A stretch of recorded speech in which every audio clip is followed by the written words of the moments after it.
Coming up next on Ham Nation, we've got a great show. It's the first one of 2019, so we're going to talk about kids in ham radio and Kids Day, and George is going to do some long-distance DXing on 433. Oh, you don't want to miss it in Smoke and Solder. That's all coming up next on Ham Nation.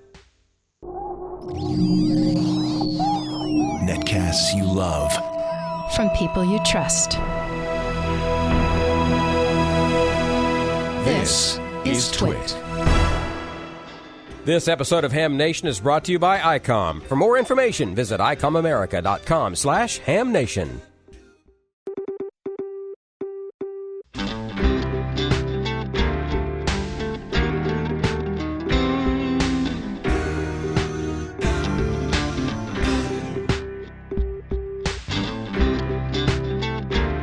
This is Ham Nation, episode number 383, January 2nd, 2019.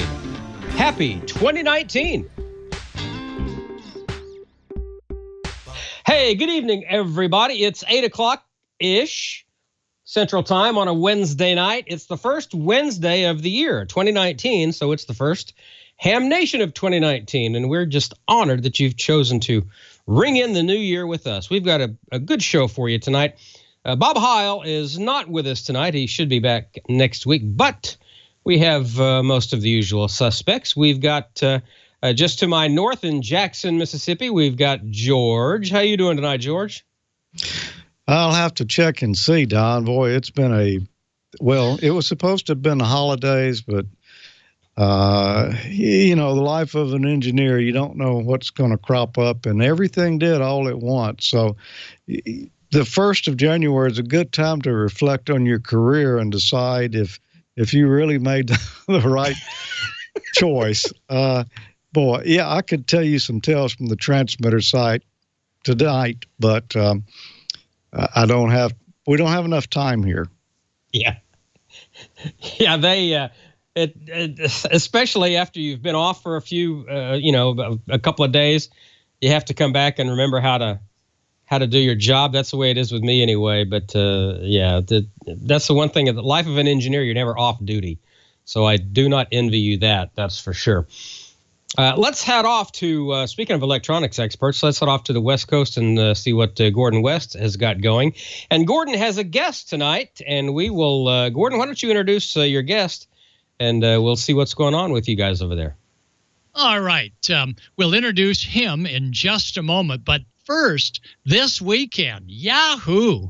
We've got training, we have contests, we have kids. 20th annual Ham Radio University this coming Saturday, and that's going to be at the Long Island University, Brookville in New York.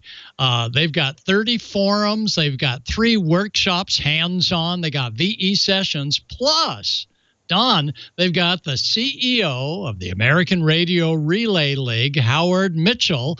Howard will be there for lunchtime as their special speaker.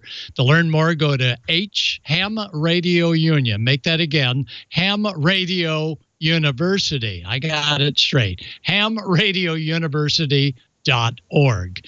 This weekend also is going to be interesting for the dedicated RTTY operators. It's the digital weekend, and WSJT-X version 2.0 is going to be in the mix. K1JT for Joe Taylor says probably go to the high end of the digital portion of the band. It's only 20 kilohertz. You don't have a lot of room to wiggle. But we hope that the RTT wires and the WSJT-X ops will all get along and make some great contacts. So, Don, back to you, and then I'll introduce our very special guest that's waiting in the wings to tell us about Kids Day. Don? Awesome. Very good. Well, we'll have Amanda. She's watching the chat room right now, so we'll bring her in. George will have a little smoke and solder stuff, and it's just going to be kind of a loose show tonight. We don't have a whole bunch of special stuff planned for you because, well, we're still trying to digest the Christmas and New Year's dinners. And I'm full of cabbage and black-eyed peas, and, well, let's not even get into that. I do want to tell you real quickly, though, about a new Facebook group that our friend, a friend of mine anyway, Kevin Duplantis, W4KEV, who has the distinction of running the largest linked repeater system in the state of Tennessee. He started a Facebook page a couple of weeks ago called Ham Radio Show and Tell. It's kind of like our version, his version of our show, Show Your Shack. If you'd like to put a picture up on the Ham Radio Show and Tell Facebook page to show what you're working on or what you're proud of, got a new install or just anything you want to show off, check it out. Ham Radio Show and Tell. It's on Facebook, and it's on there right now. There are 181 members to it right now, so it's brand new. But go on there and check it out. Ham Radio Show and Tell on Facebook. All right, Gordon, let's go ahead and get into short shots and talk about kids. And, that's near and dear to my heart with the Young Ham of the Year. So take it away, my friend. All right. Well, thanks, John. Hey, Barry, Kilo 6 Sierra Tango, come on in and give us a hand for Kids Day. Barry, how you doing tonight? Great. Happy New Year, Gordon, and fantastic to be here tonight. Well, thanks so much. Great to have you on board. Barry is the Nevada Section Youth Coordinator for the American Radio Relay League and an all-round good guy. So, Bear, let's go ahead and jump right into Kids Day this coming Saturday. Okay, so Kids Day is Saturday, January 5th, 2019, and you'll see some great pictures we're going to have here of different kids. It's a fantastic opportunity for hams to get together with kids, get them excited, and drop those little seedlings in there that are so important to help get it going. You bet. And we encourage all of you for Kids Day to get the kids actually doing things more than just maybe talking on the radio. So, Barry, what are the websites to learn about Kids Day? Yeah, so a couple of them, ARRL.org/kids-day. It's got a lot of great stuff about Kids Day.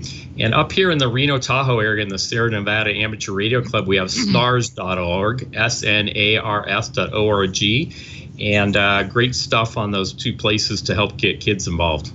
Oh, that's great, Barry. Now, listen, for those of you that are above, let's say, 45 years of age as hams, sometimes getting down on your haunches or your hands and knees and then being able to get back up, Kids Day is a great opportunity to get them safely assisting with the put up of any antennas if you plan to do Kids Day out in the open.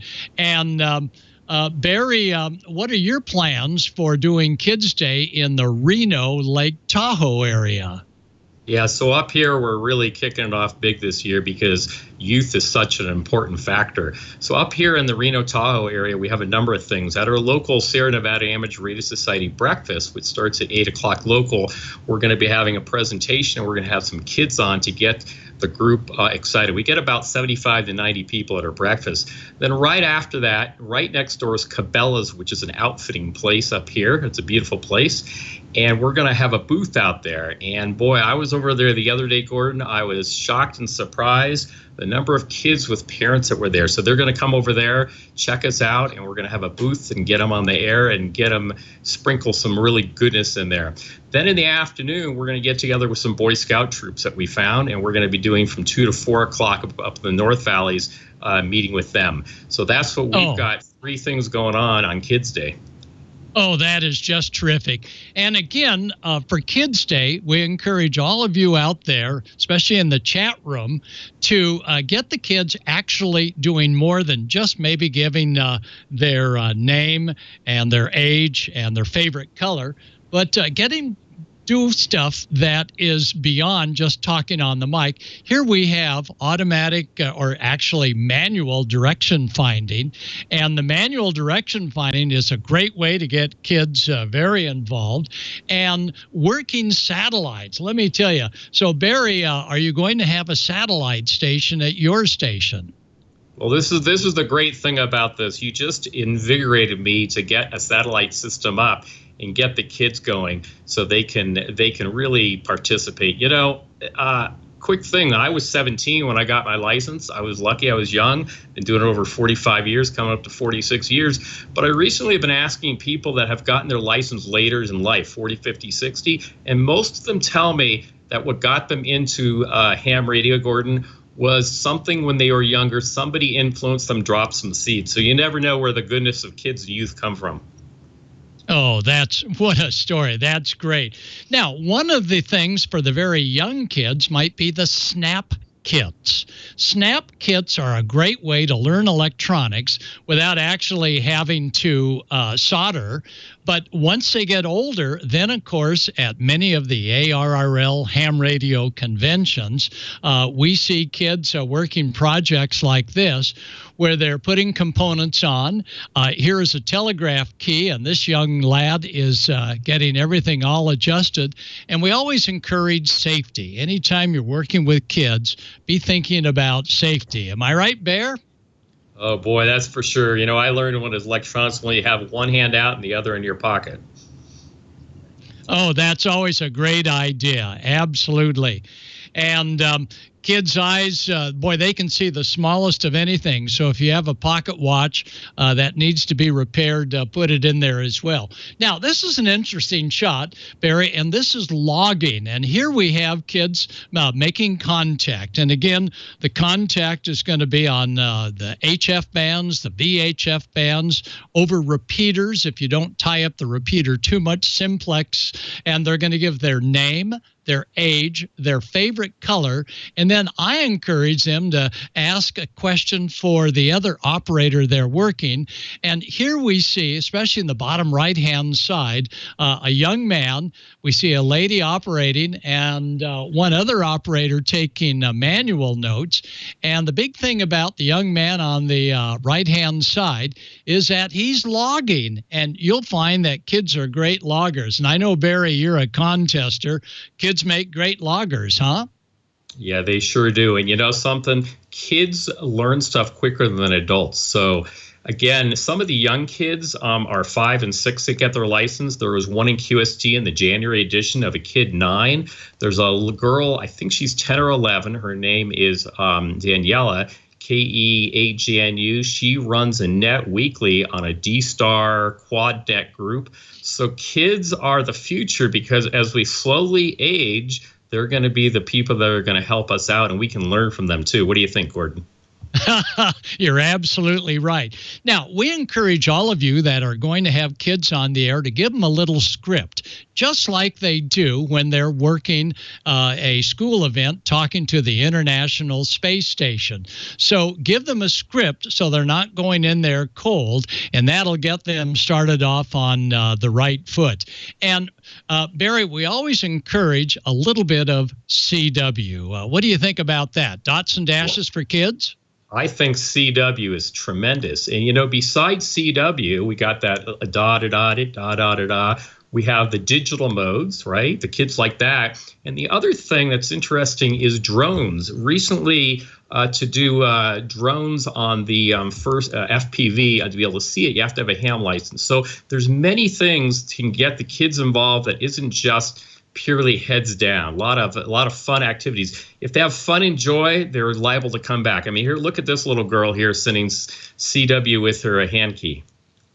Oh, isn't that great? That's Faith, and that's Grace in the background. Faith and Grace, Hannah, and her entire family are definitely kids active, and their parents have to be so proud. And it also helps us develop good keying techniques. But remember, kids these days are doing their texting with their thumbs, so don't be surprised if you see some thumb action on paddles or a straight key. You never know. Now, what's next at your end of the involvement for Kids Day after Kids Day, Barry?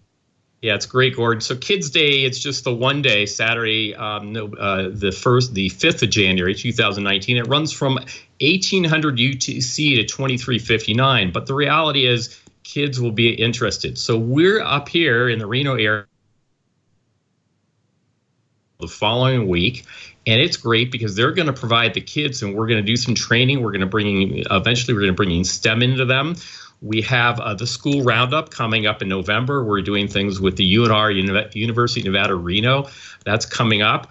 We're doing some stuff with the local Park and Rec. I found out the Park and Rec is a great place. And then, interesting enough, we happen to have the Nevada State Convention up here in Boomtown in Reno coming up in the middle of July, which you've been to, and it's a great place. We're going to do a kids track and a Boy Scout track. And then last thing is for Boy Scouts, later in the year in October, they have a Jamboree on the Air. So lots of great stuff. You want to tell us what this picture is, Gordo? Well, kids always like a little excitement. That's Pete Trotter, our publisher, and that's Daniel Brimmer on the right-hand side with all his safety equipment on, doing a little CW, lighting off a Gordo pickle. And, you know, kids always love certificates, and I know that after you've had some kids over at your shack, you want to go ahead and give them a certificate.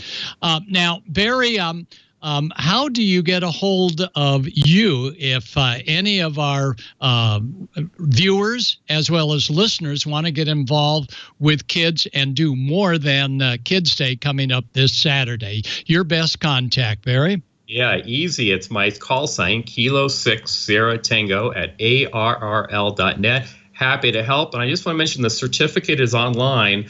That you can print off on ARRL Kids Day. And, you know, the whole thing of kids, as we can see here, is they slowly become older. You know, there's Don there, second to the right, and there's Gordon and a lot of familiar faces. So Kids Day, even though it's just now and there's another one later in June, it's an ongoing process to help the youth come up through the ranks like you and I did, Gordon.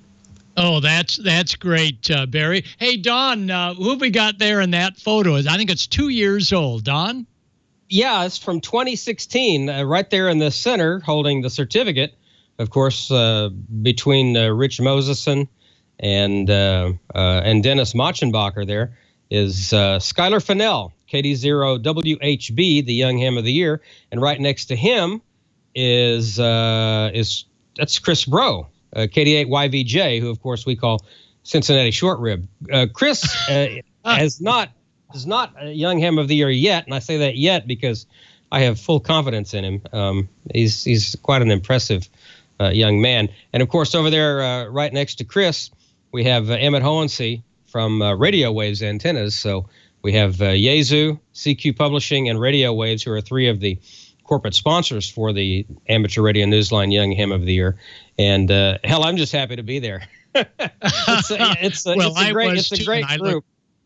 Yeah, you're very dapper. Well, you always look very dapper. I don't know. I'm just me. But so happy to be involved with Youth and Ham Radio in the way that I am with the Newsline Young Ham of the Year Award. And it's just every year it's like I think we can't find another kid more impressive than last year's, and every year the kid is more impressive than last year. So. I say it every year up there on stage at the Huntsville Ham Fest. You know, you always hear all the bad news about the bad kids in the world, the bad young people, but you never hear good news about the good kids. And believe me, it's like the one bad apple in the great big bushel basket of apples. There's far more good ones than there are bad ones. And if the kids who have been Young Hams of the Year for Newsline are any indication, the future is going to be in really good hands. So, yeah, thanks for showing that. That's cool. So this Saturday, let's all get more kids on the air, even just kids down the block or coming by. And beside getting them just on the air, let's get them really involved with ham radio and something that they enjoy, including digital that kids do so well. Well, Barry, Kilo 6 Sierra Tango at ARRL.net. Thank you.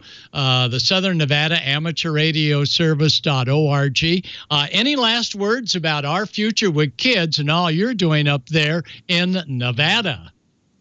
Just to get the word out and to keep it alive and going. Again, I was 17. I've been doing this coming up on 46 years. It's a total great hobby. not everybody gets in young, but I think your comment, Don, here we got ARRL.org on here, Kids Day. Your comment about the, there's a lot of good kids in the world. That's my belief, and I think if we can Elmer them, like I've been Elmered over the years, and help other kids along the way at whatever age, I think you're right, Don. That was great. It's a good feature. Thank you so much, and we'll see you on the air from Kids Day out of the Reno Tahoe area. Oh, roger that, Barry. Well, thanks so much for joining us. And that's our story. We'll see everybody on the air this Saturday in New York. We'll see you over at Ham Radio University at the Long Island University in Brookville. And if not, we'll see you on the RTTY Digital Weekend, where WSJT-X version 2.0, thanks Joe Taylor, will be occupying some of the band, and we hope everybody will share the little bit of 20 kilohertz that we have for digital this weekend. So, Don, let me turn it back to you, and happy holidays to all of you. Don?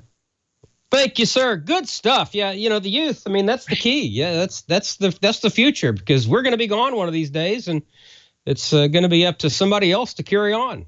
Just as we carried on for the people before us. So it's a generational thing, and we have to cultivate the next generation. Absolutely. Good stuff. Awesome stuff, as a matter of fact. Why don't we go ahead and get a word from Icom now, shall we? Listen up, hams. Soon Icom will be releasing the new IC9700. It's the latest transceiver bringing direct sampling and software-defined receiver technology to the VHF and UHF arena. You're going to want to keep this rig on your radar. The IC9700 is packed with features including all-mode tri-band covering 144, 430, 440, as well as 1200 MHz, center design style 4.3-inch color touchscreen, dual watch operation, and full duplex operation in satellite mode. Smooth satellite operation with normal reverse tracking and 99 satellite channels. D-Star providing digital clear audio and internet-capable communications. Digital data mode providing 128 kilobits per second data communications. Look for the new IC9700 coming soon. Attention all hams. Icom knows that ham clubs play a big role in bringing ham communities together to learn from their peers and industry leaders. As a way to give back and help you on your mission, Icom has launched a promotion exclusively for U.S. ham clubs and the ham fest they're involved with. By registering your club, you could win Icom swag, a Skype presentation for your club, or your ham fest, an Icom booth setup. Register today for your chance to win at icomamerica.com/hams. And you can tune in and enter to win after each episode of Ham Nation. Go to icomamerica.com/HamNation. Register to win. Great swag prizes like T-shirts and hats. And you'll automatically be entered in the grand prize drawing for a new radio. And, back for December, we were giving away the Icom ID 5100A dual band, dual watch D-Star transceiver.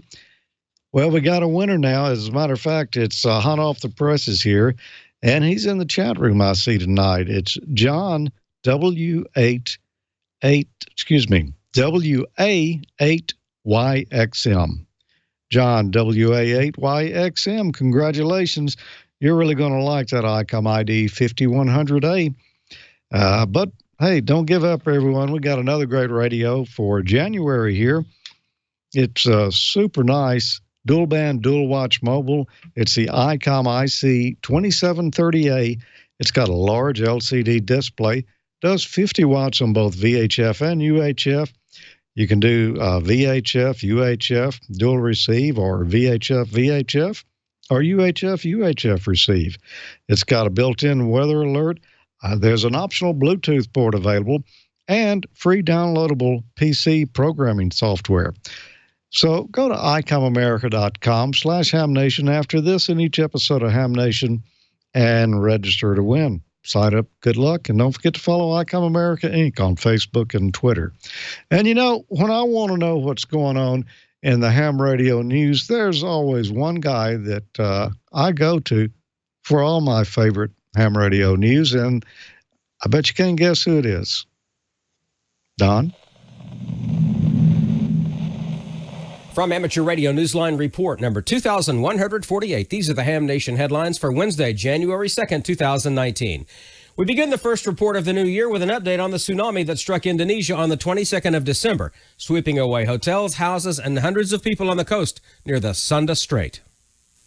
Donnie, YB2TJV, Region 3 District Communications Coordinator for the IARU, reported on the association's website that amateur radio operators had been activated in Banten Province and responded to provide emergency communications as search and rescue continued.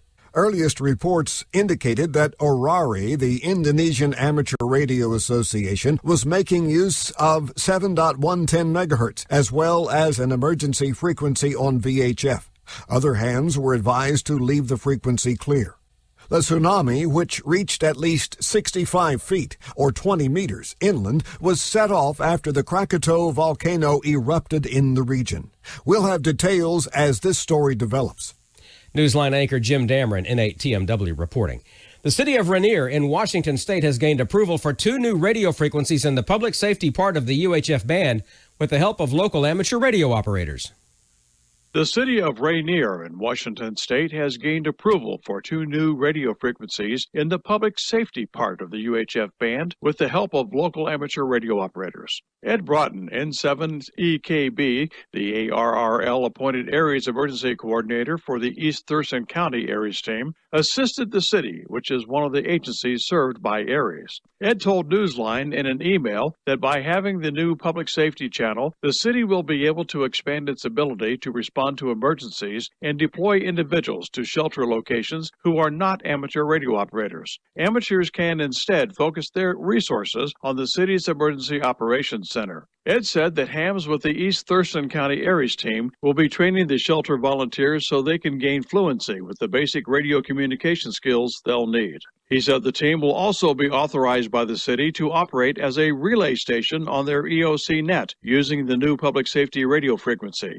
The hams will be able to pick up traffic and relay information to the county's emergency management officials or the state EOC using amateur nets and frequencies. Although Rainier's license remains in pending status with the FCC right now, officials expect it to be granted by mid to late January. For Amateur Radio Newsline, I'm Jack Parker, W8ISH.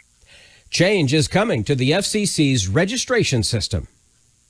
The FCC has announced changes being made to its commission registration, or CORS, system that will affect applicants taking amateur radio exams or making changes to their licenses. CORS, which maintains FCC registration numbers, known as FRNs, is being updated as of March 1st, 2019. As a result of the changes, applicants for an FRN will need to create a CORS account first before requesting an FRN. The creation of a CORS account will require the applicant to respond to an email that confirms the registration. This means that applicants who want to apply for and receive an FRN while present at an exam session will have greater difficulty doing so. At some point in the future, all applicants will be required to have an FRN because the FCC will no longer accept Social Security numbers. Meanwhile, with the partial government shutdown in the U.S., the FCC announced on December 22nd that its offices will remain open through Wednesday, January 2nd. Brian Hart, director of the FCC's Office of Media Relations, said that funding was available to keep the staff paid through that date. For Amateur Radio Newsline, I'm Paul Brown, WD9 GCO. And that's all from the Amateur Radio Newsline, your independent source for amateur radio news for 4 decades and counting at arnewsline.org. With Jim Dameron, N8TMW, Jack Parker, W8ISH, Paul Brown, WD9GCO, Karen Eve Murray, KD2GUT at the news desk in New York, and our news team across the globe. I'm Don Wilbanks, AE5DW. 7-3.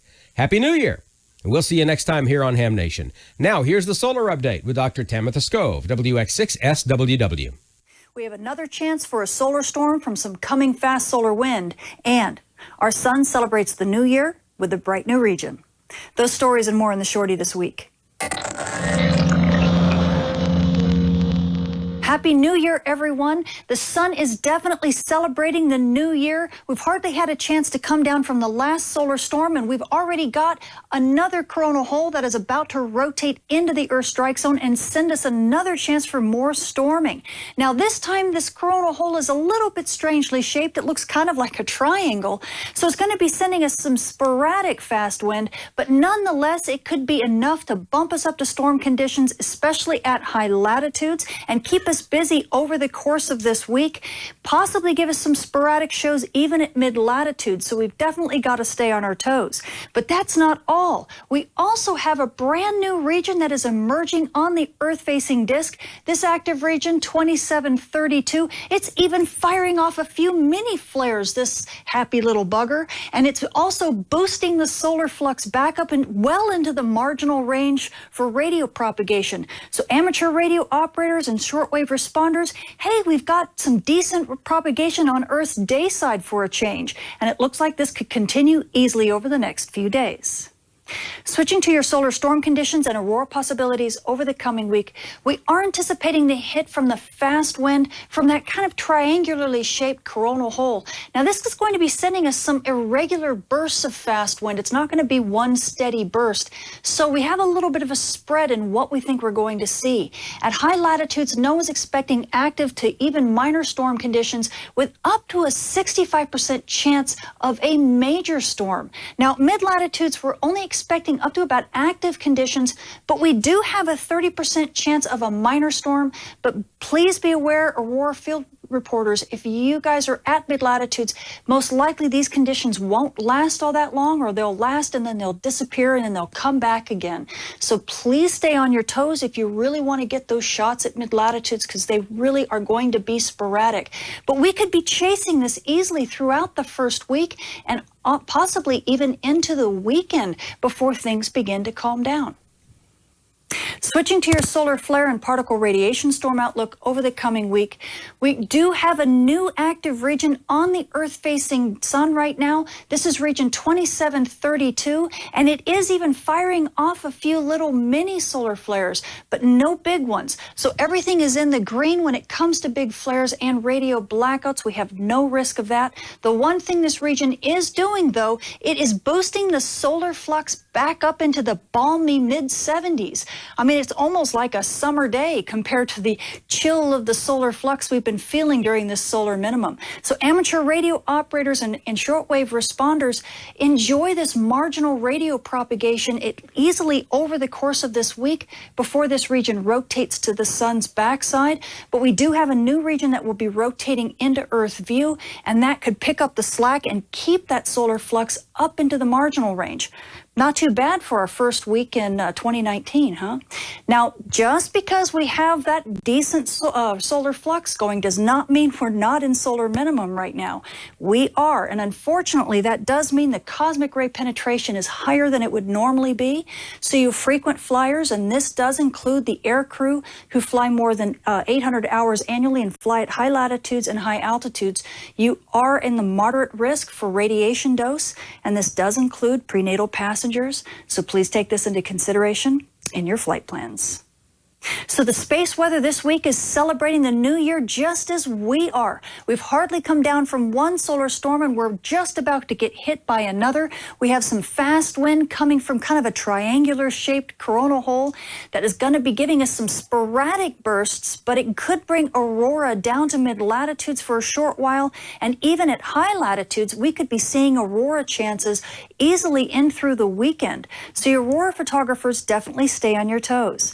Now, amateur radio operators and shortwave responders, you guys should also be extremely happy this week because we have a bright new region that has emerged on the Earth-facing sun, and it has boosted the solar flux back into the mid-70s. And this means we're well into the marginal range for radio propagation on Earth's day side, so enjoy that day side propagation. You might have some issues on Earth's night side when the solar storm hits, but the day side should look pretty good.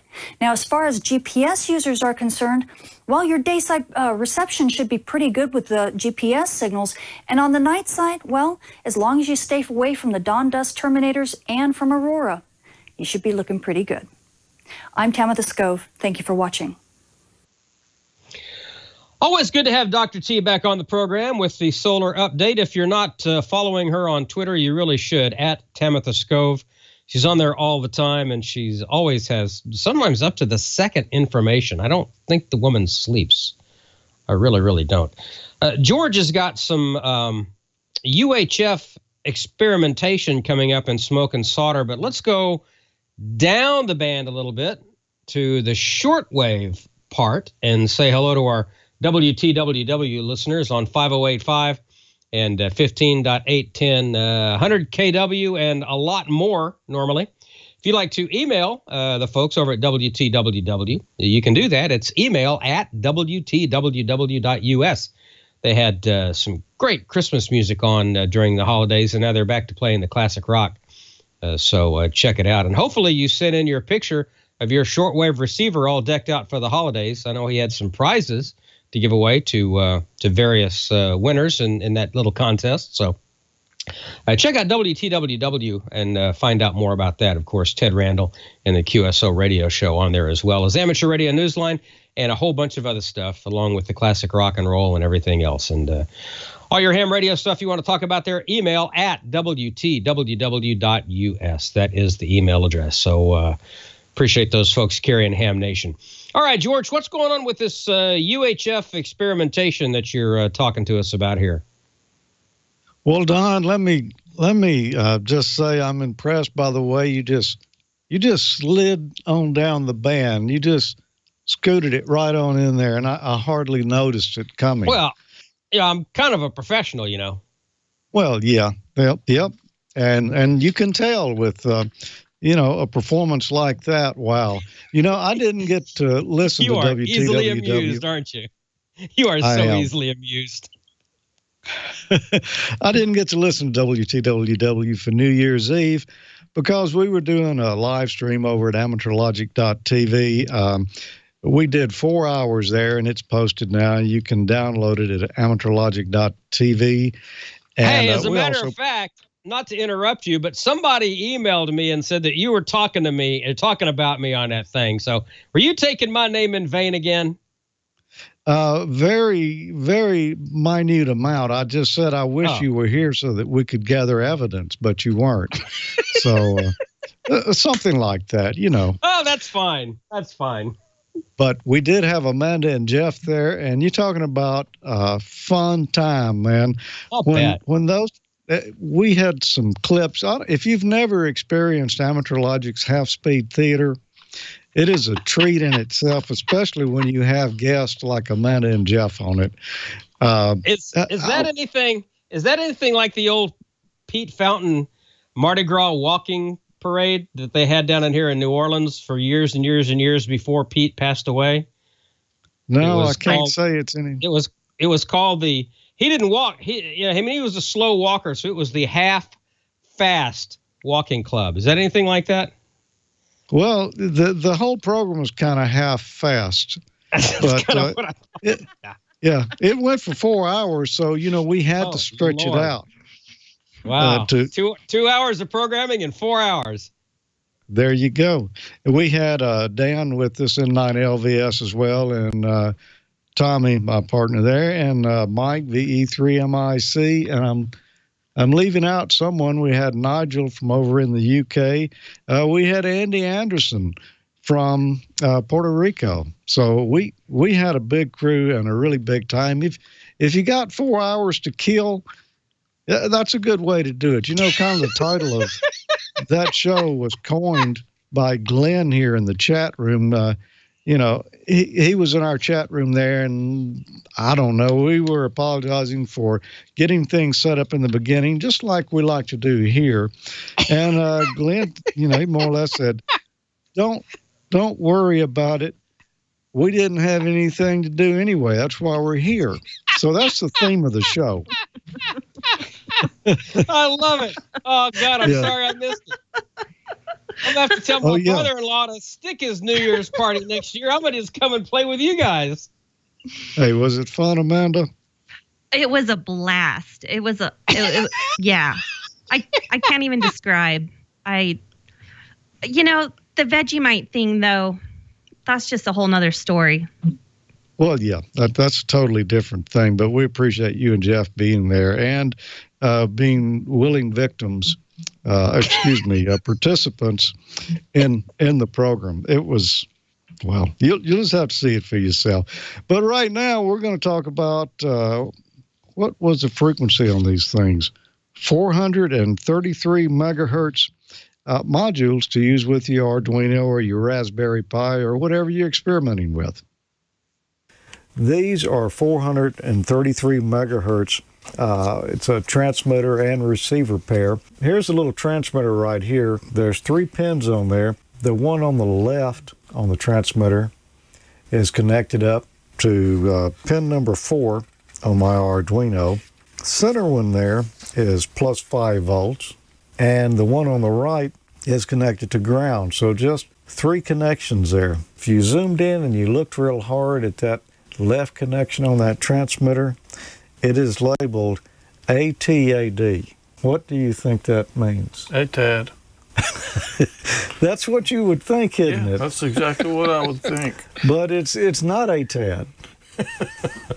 It's data spelled backwards. No way. Yeah. Will I be? Yeah. So I don't know why, but that's the way they labeled it. It could be it's data. Yeah. Maybe because it's a receiver. I don't know. Pin 4 from the Arduino to the pin 1 on the transmitter there is the data connection. Then on the receiver, it's a little bit bigger module.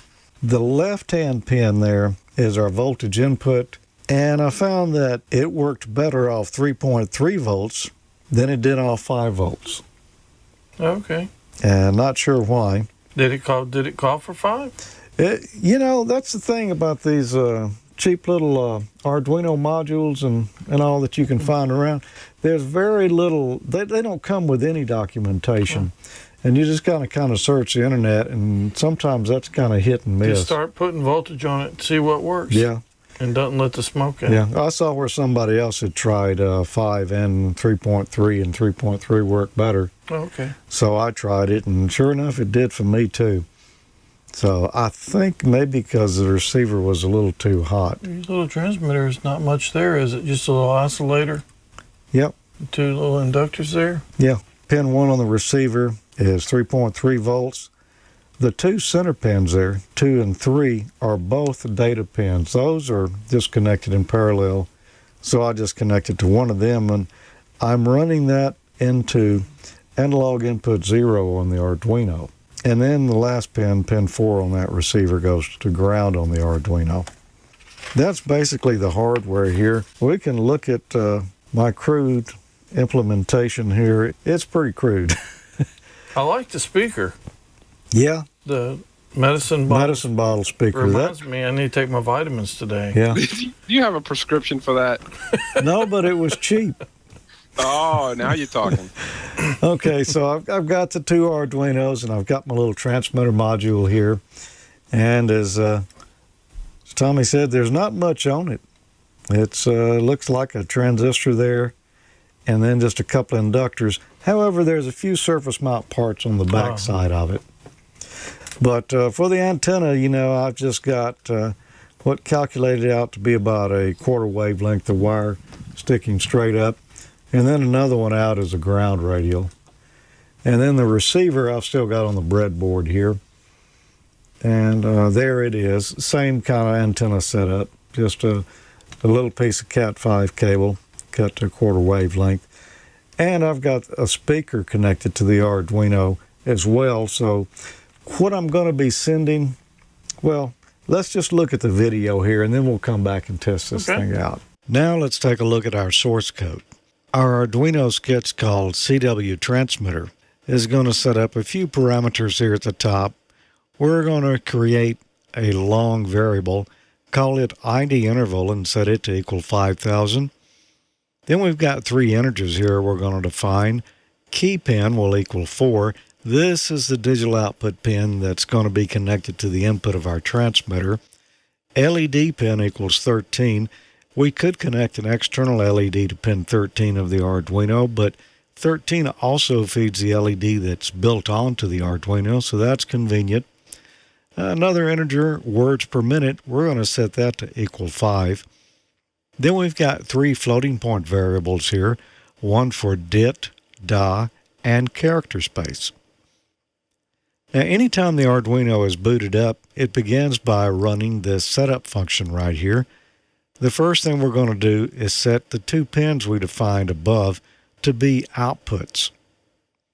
Then we've got an algorithm here for the length of our dit variable, and this is maybe not perfect, but it's the closest thing I could come up with. I'm taking 1, dividing that by words per minute divided by 2.4, and then multiplying that by 100. And that should give me the length of a dot character in milliseconds. And then for the dashes, we're just saying da equals dit times 3, and the spacing between characters will be the same length as da. The loop section of the program here runs continuously the whole time that the Arduino is running. The first thing it's going to do is just pause for a length of ID interval, which was 5,000 milliseconds. Then we're going to send my call sign 1 character at a time, W5JDX. That's going to call subroutines below, we'll look at in a moment. After that, we're going to do a digital write to the pin that's keying our transmitter, and we're just going to set it to low to be sure that the transmitter is unkeyed. Now we look down below here. Here are the characters of my call sign. A W is going to send a dot, and then a dash, and then another dash, and then it's going to delay for the length of character space. We've got all the other characters for my call sign down here. Now, we could have put the whole alphabet here, but these are all that I included. Right above that, though, we've got the routines set up for a dot and a dash. Those will be called from the individual characters. For a dot, we're doing a digital write to our key pin and our LED pin. We're setting both of those to be high. Then we're going to delay for the length of dit, which is the length of our dot. And then we're going to do a digital write to key pin and LED pin again, setting them to be low. And we're going to delay for the length of dit plus 50 milliseconds. Now, the dash is essentially the same thing. The only difference is we're delaying for the length of da. Now let's take a look at the receiver code. I think you'll find it's quite a bit shorter. At the top, we're going to initialize some variables here. They're all integers. Receive pin will equal A0. That means analog input 0 on the Arduino. LED pin, we're going to use 13 again, so we can just use the onboard LED. Speaker pin, we're going to hook a speaker to digital pin 8, and the other side of the speaker, of course, will go to ground. And we're going to set an ID pitch to equal 600 hertz. And then we're going to initialize a data variable. This will just hold the data that's received. And we've got a couple of others here. Upper, we're going to set that as 100 being the threshold above which we're going to consider high. And we're going to set one called lower. We'll put that at 50. Anything below that we're going to consider as a low. Then the setup section, as with the last code we looked at, this will execute whenever the Arduino fires up. We're setting the pin mode for the LED pin to be an output.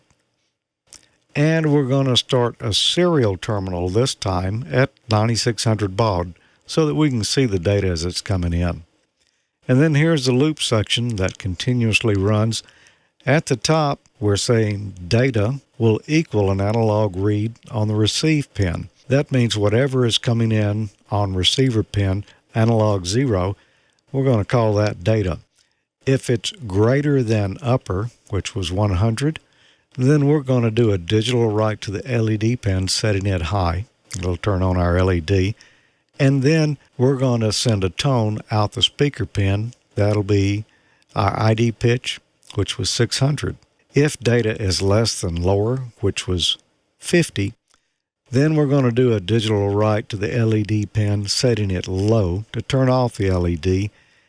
And we're going to send no tone to the speaker pin, which essentially mutes it. And then at the bottom of the loop, we're going to print to the serial port whatever data happened to be. I've already uploaded my sketch into the transmitter Arduino. Now let's do it for the receiver Arduino. We'll just hit the button here. It compiles it real quick, and then it uploads it to the Arduino. Now let's watch it run. And you saw I included a link there where you could download the source. That was some nice looking code you had there. Yeah, well, the bottom part of the transmitter, that was stolen from N5Z. I did some custom mods on it. I recognize there were some changes in there. A few changes in it. But yeah, I'd stole that and used it once before for something. Yeah, that's okay. That's what it's out there for. Yeah, it was workable code, I think. We're going to find out. Well, we'll see. All right, so let's take a closer look. Here's our transmitter. And, I got it hooked to the LED to flash there, and it's flashing out my call sign. So it's transmitting now. It's transmitting now. It's in. So when we power up the receiver? Yeah, let's power that receiver up there. You've got a 9-volt battery.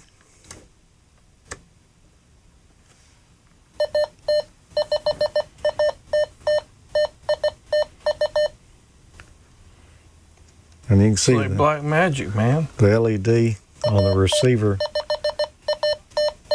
Yep. Can you see it? It's flashing too. Yep. Let me see if I can tip it up a little bit so up the speaker. Yeah. There it goes. Can you see it on camera? Yeah.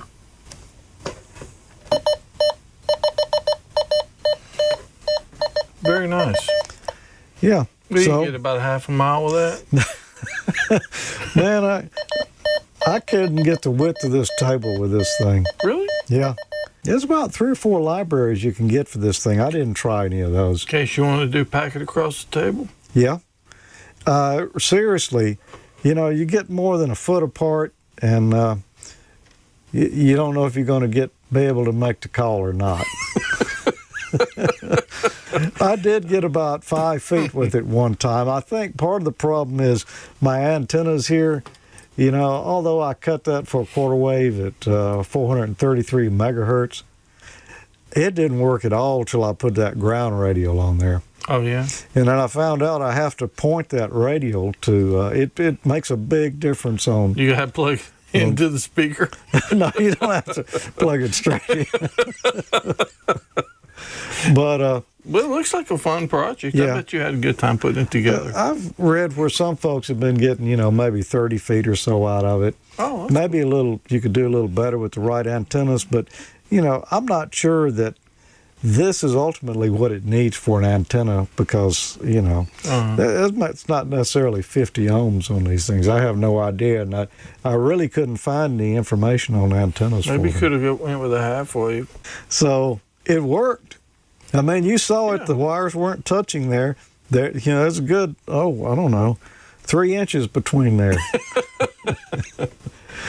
But was it fun? Did you have a good time? It was fun. I did it all in an evening. So it didn't take long to put together. You could do a lot more with this, and I'm sure you can get a little better range than a couple of feet. I'm sure you probably could. Just have to tinker around with it. This is operating in the unlicensed band, so you really, I just couldn't find any information on what is even a legal antenna for it, Yeah. But I'm sure I'm not going to run into any kind of FCC problems. If you get much more range than across the table, you could have guys with the dark suits knocking on your door, man. Well, maybe so. But it was fun, and I think, maybe I'm going to do some experimenting with it. I did not look, if you saw my code, I call it keying every time I send a hi to this thing. Mm-hmm. I believe this is an AM transmitter and receiver. So I'm not sure. There may be a carrier going the whole time, so keying might not have been the right term for me to use in there. But I'm going to pull out my spectrum analyzer, and I'm going to do some tests with this thing. And I might do a little antenna experimenting. That'd be interesting. Maybe you can enhance it. And actually, I did do, and this was a while back. I don't remember how long ago it was, so I don't remember all the details. But I did find kind of what the problem was there, and got a little better range out of it. We might take a look at that next week and see. I got way more than 3 inches. I'll put it that way. Anyway, fun times, and I really like the Arduinos and the Raspberry Pis and stuff. I know some people don't. You just hadn't tried it yet. If you don't like that, it's something new. It's, to me, programming those things is just like going to Radio Shack and buying a bunch of parts and bringing them back and sticking them together on a breadboard. Except you don't have to keep running a Radio Shack, particularly since there's not one anymore. It's a lot of fun, though. It's just another way to experiment and try things out. And I was mentioning a moment ago. Well, we'll come back to that in a minute. But first, I want to give away something here, or at least promise to give it away. This is an MFJ 2703 antenna switch. It's a really quite hefty little antenna switch here. It comes with SO239s to mate with your PL259s or type-in connectors. They're good for 2 kilowatts on HF, 1 kilowatt on VHF, or 500 watts on UHF. DC to 800 megahertz with the PL259s, or up to 1.5 gigahertz with the type-in connectors. So, just an ideal little switch there. If you'd like to win that, well, I got a question for you. On that little project there, using those little wireless boards there, 433 megahertz, they're unlicensed, so no problem there. Anybody can play with those. I want to know what kind of ideas do you have for a project for them? What would you use them for? There's no right or wrong answer. We'll just take a random drawing. Send your answer to me. HamNation Contest at gmail.com. See, it was last year since I've said this. HamContest at gmail.com. And tell me what you would do with some of those little 433 megahertz modules. Now, assuming that you can get, better than table length out of them, which, you can. We'll look at that in the future. You can probably throw those things farther than they transmit. Yes, you could in this case. I know I did better just speaking up than, trying to transmit with that thing.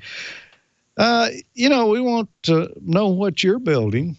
We're always interested in that. And Randy is accepting your photos and descriptions of what projects you're working on. We want to know what you've been building, soldering, wrenching, or drilling.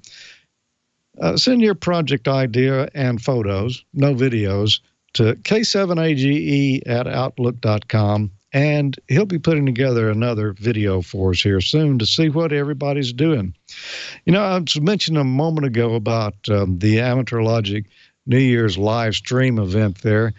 That was really a blast. And you can see, Amanda and Jeff right there in the top, and then Mike from Canada and Tommy right below.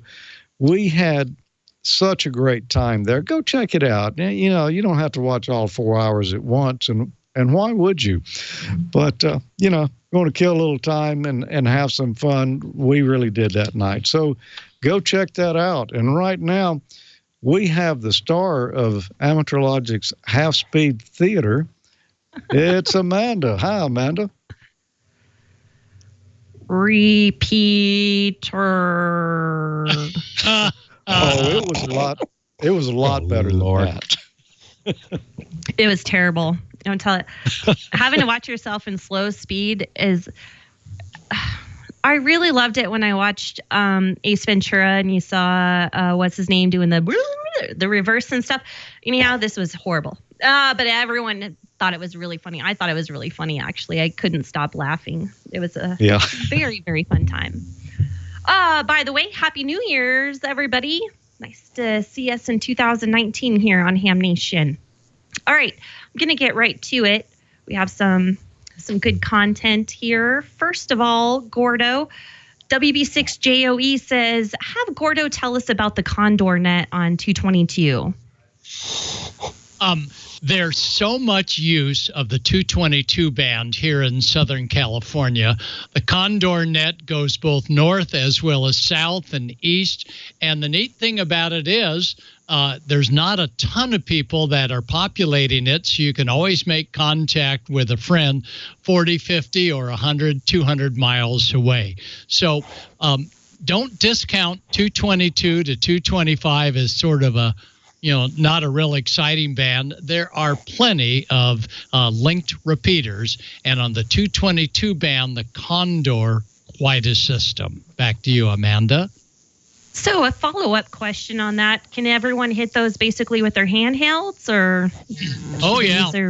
Okay. Absolutely. The 222 band gives you the same type of propagation that 2 meters does, yet it also works quite nicely inside a metal building, much like the 430, 440 band.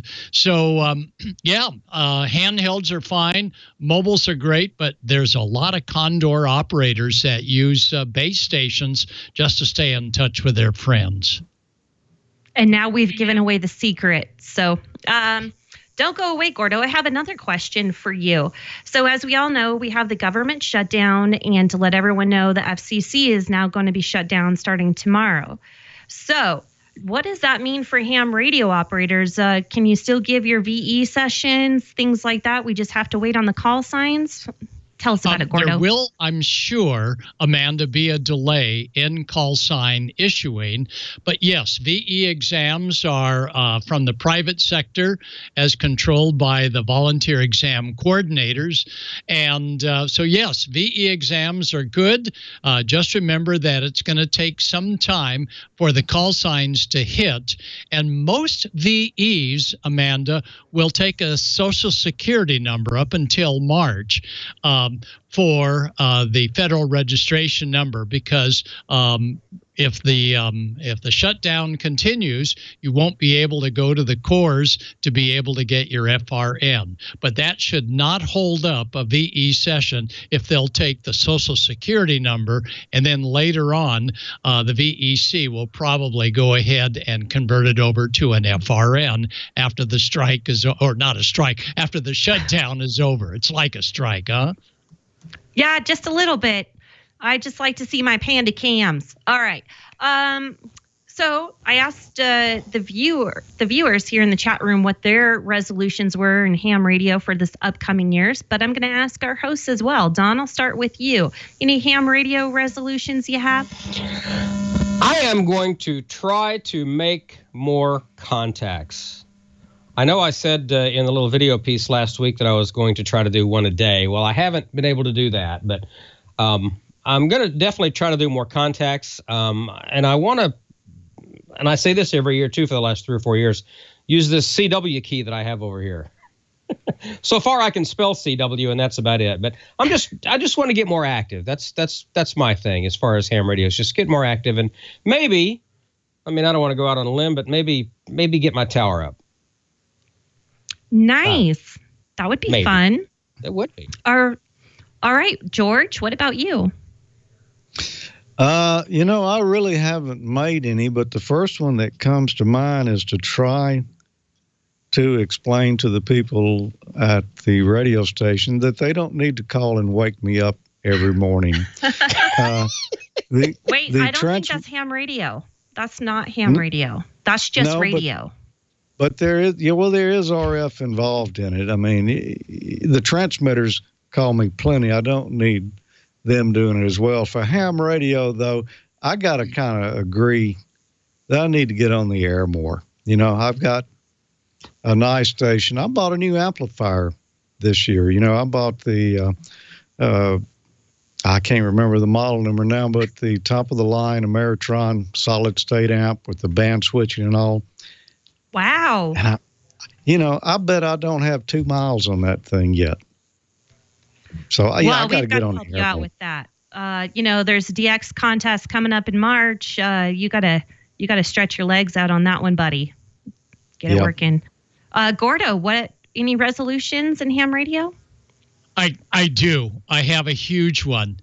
All hams collect stuff. When I buy something new, I never get rid of the old. And right now, this is just a sampling of all the very working, very well battery charged handhelds. I probably have 30, and I need to find a home for them, but I don't like selling stuff, so they'll ultimately go to someone that needs them. No, don't write in just yet. But as hams, we've got to equalize. Well, there's one less. We have to equalize our inventory of stuff. That's my resolution. Okay, well, I'll tell you what I wish Jeff's was. He collects stuff as well. A lot of the old computers, he takes out the hard drives and some of them don't work, or routers that no longer work, and we have all these boxes of them. I wish that he would just sit down and test them and then smash them with a freaking sledgehammer when they don't work, so he stops trying to use them again. He's on the radio right now on the repeater, so he's not hearing me. But if he watches this recording later, he just heard me. Hi. It was nothing. My resolution was all true. Tell him, don't worry, it was all true. Don't worry, it was all true, sweetheart. You're in trouble, Jeff. He is in trouble. My resolution is to be friendlier on the repeaters here locally. Sometimes I could answer somebody that puts out their call sign and, they're kind of looking to talk to somebody, and I have in the past ignored. I want to be friendlier. I want to talk to everyone and say hello and greet them on our repeater system. And I also want to answer more CQ calls on HF. A lot of people are just looking for someone to talk to. And if you have a few minutes, you should probably get on there and talk to them. They're just going to want to know what your weather is, what your antenna rig setup is. You don't have to stay there forever. Maybe the conversation will get way better than that. Who knows? You never know. So I thought those are my goals. And other than that, I'd like to be, I want to do like serious contest. I want to just go at it hardcore. Right now I just dabble and I try to make some contacts here and there, and I play for an hour and take a break. I want to take one seriously. So those are my resolutions. And so real quick, I'm going to go over some of our audience's resolutions. These are interesting. WA8YXM says, to learn how to use D-Star. I made it about 2 hours ago. Hi. Okay, KD5PUR says, to not make any resolutions. Good one. You never fail at that. WW0KRP says, get on the air more and get my general. That's a good one. K6ST, resolution, get kids and youth involved. Perfect. WA8YXM also says, nope, that was the wrong thing. He got a QSL card from WTWW. Congrats on that, by the way. That was probably really cool. SIOK says, more gimlets. What the heck is a gimlet? I don't even know. Sorry. Isn't that an alcoholic drink you make with gin?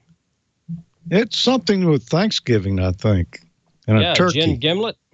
That's giblets. That's giblets. Giblets. Is it giblets or giblets? Giblets. Not a dimwit. but a gimlet, GIMLIT, is a drink, an alcoholic drink made with gin. I thought you were saying gimlet. Gimlet. Golf, India, Mike, Lima, Echo, Tango, Sierra, gimlet. Yeah, that's a drink made with gin. Pretty sure. At least that's one definition. Resolution. I will add that to my resolution. To drink more? To have that drink. Let's put it that way. Oh, okay. All right. I know we're over time, as we always are, and that's not on any of our resolutions to cut the show shorter. So, you guys don't expect that. All right, let's go over some nets we have going on tonight. We have 40 meters on 7192, 80 meters on 3845. They had to change that last minute. D-Star 14 Charlie, DMR TAC 311, and Echolink Guild Room. Is that correct, Don? I think I got it wrong. Yeah, that the is Guild. Correct. Okay. Yeah, the Guild Room. Check it out. No, the Guild. Star. The Guild. The Guild Star. Yeah. The Guild Star. Star. The Guild Star. Yeah. Kind of like it was Star, Dewdrop in Star. Star, Okay. the Guild Star. So actually, those aren't stars; they're asterisks, right? Well, Yes. it depends. Yeah. Yeah, but a star has fewer syllables. Did you have the node number? It's Thank you all, 679. kids. I did not copy the node number. 679-320. 679-320. Okay. 679-320. Okay. Yes. That's gonna last with me about a half an hour. Have another gimlet. I will. Make me a gimlet, honey. Okay. Jeffrey. That's all I Jeffrey? have tonight. Jeffrey, and make me thanks a everyone. gimlet. You know, we act up so much when Bob isn't here. I think Yeah, he I just shakes his head every time he watches the episode. He's like, oh Sure he gosh, does. the kids. Dang it. So, Don, take Bob's it head away, is my friend. Bob's head is shaken, not stirred.